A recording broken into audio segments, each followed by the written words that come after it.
আয়াতুল কুরসি পড়েন যান। আয়াতুল কুরসি আল্লাহুদ্দা কোরআন শরীফের মধ্যে সবচেয়ে বড় আয়াত হইল আয়াতুল কুরসি। হোকা সবচেয়ে বড় আয়াত হইল আয়াতুল কুরসি, অত দামি আয়াত।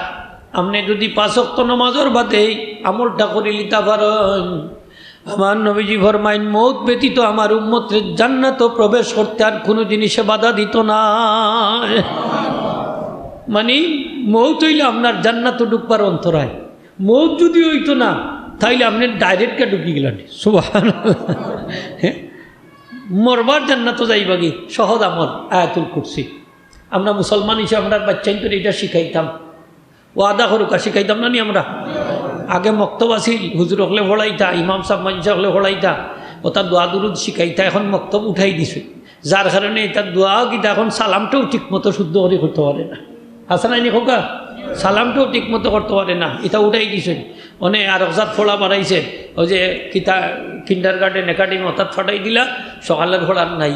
আর সকালের ফোড়া উঠতেও কিলা ঘুম থেকে উঠে 7টা 8টা বাজাইয়া ফাইতো কই সকালের ফোড়া, ঠিক না নি খোকা? এটা মহামারী এক দেখা দিছে। ফজরের নামাজ পড়ে না, প্রায় ফ্যামিলি আছে। মিলাদুন নবীর মাহফিল করাই ওয়াদা করুক আজকে, তাকে যে আমরা সকালে ঘুম থেকে উঠবো, ফজরের নামাজ পড়বো, ওয়াদা করতে রাজি আছো নি খোকা? হারা হারা রাজি, একটু আত্মুল্লা দেখো, একটু আত্মুল্লা দেখো।